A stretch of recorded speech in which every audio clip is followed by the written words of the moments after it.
చంద్రబాబు ఎంత అబద్ధాలు కోరో చెప్పాను నేను. ఎందుకంటే నాకంటే అనుభవం ఇంకెవరికి ఉంటుంది. ఫస్ట్ నుంచి కూడా ఇతను అబద్ధాల్లోనే పుట్టాడు, అబద్ధాల్లోనే పెరిగాడు, ఇప్పుడు అబద్ధాల్లోనే జీవిస్తున్నాడు, అబద్ధాల్లోనే పోతాడు. ఇక అతని లైఫే అట్లా అయిపోయింది. ఇంత వయసు వచ్చినా కూడా ఏమాత్రం కూడా మార్చుకోడు.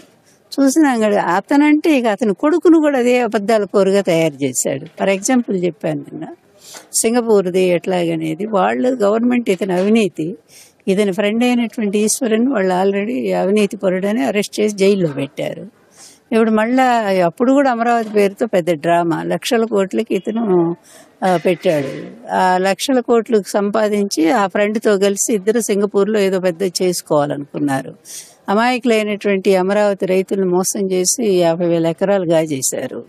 చేసి మొత్తం సింగపూర్ ఏమి పైసా పెట్టకుండా మొత్తం గవర్నమెంటే పెట్టేట్టు. ఇది ఎంత దారుణమైన విషయం. జగన్మోహన్ రెడ్డి గారు వచ్చాక దాన్ని క్యాన్సిల్ చేశారు.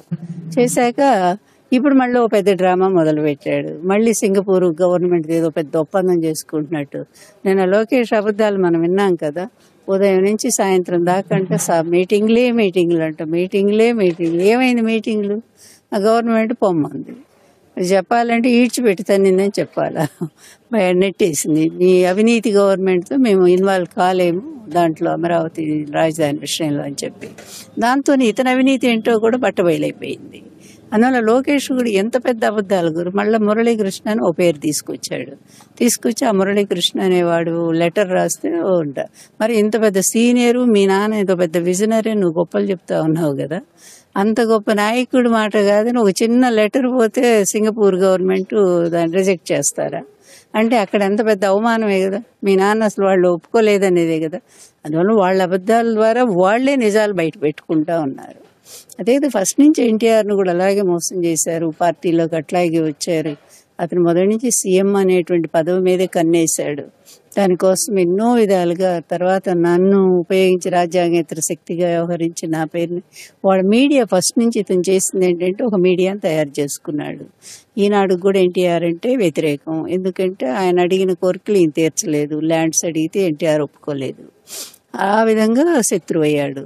అందువల్ల వాళ్ళ చేతిలో కీలు బొమ్మ లాంటి చంద్రబాబును ఎక్కించడం కోసం ఎన్టీఆర్కి ద్రోహం చేశారు. ఇదే ఏబిఎన్ రాధాకృష్ణ ఫస్ట్లో. ఎందుకంటే మీడియా అనేటువంటి విలువలే సర్వనాశనం చేసిన వ్యక్తులు వీళ్ళు. గౌరవంగా ఈ మీడియా అనేదాన్ని, మీడియా అంటే అందరికీ సమానంగా ఉండాలా, అలాంటి మీడియాని ఒక పసుపు మయం చేసేసి చంద్రబాబు తొత్తుల్లాగా మారిపోయి వాళ్ళు ఇష్టం వచ్చినట్టు అబద్ధాలు ఉదయం లేచిన వరకు చంద్రబాబు ఎన్ని అబద్ధాలు చెప్తాడో అన్ని అబద్ధాలు వాళ్ళు కూడా ఉల్లవేస్తూనే ఉంటారు. కేసుల విషయం అంతే, లిక్కర్ కేసు అంతే. ఇప్పుడు జగన్మోహన్ రెడ్డి గారు అసలు అది గవర్నమెంటే అమ్మిస్తే కేసు ఎలా ఉంటుంది? ఆ నిజానికి లిక్కర్ కేసు అతని మీద ఉంది. అతని మీద ఉన్నటువంటి కేసుని జగన్ మీదకు మరలించి ఈ విధంగా నాటకాలు ఆడుతూ రోజు రోజుకి సిట్టు దరిద్రంగా నిన్న దొరికిపోయారు, అక్కడెక్కడో డబ్బులు దొరికినాయని. అవి కూడా దాని నంబర్లు తీయమంటే తీయట్లేదు. మళ్ళీ వాళ్ళు ఇంకో వెంకటేష్ నాయుడు పేరుని బయటికి తీసుకొచ్చారు. అతనికి దొరికి తీరా చూస్తే 2000 ఎప్పుడో రద్దయిపోయిన నోట్లు. ఇలా ఎక్కడికక్కడ వాళ్ళ పాపాలు బయటపడుతూనే ఉన్నాయి. అంటే ఎంత అబద్ధాల కోర్లు జగన్మోహన్ రెడ్డి గారిని ఇరికించడానికి వీళ్ళు ఎన్ని రకాల నాటకాలు ఆడుతున్నారంటానికి ఇవన్నీ సాక్ష్యం. అందువల్లనే ప్రజలకి విజ్ఞప్తి చేసేదంటే, I request people, please don't believe these persons, don't allow next elections to these Chandrababu Naidu and his sun.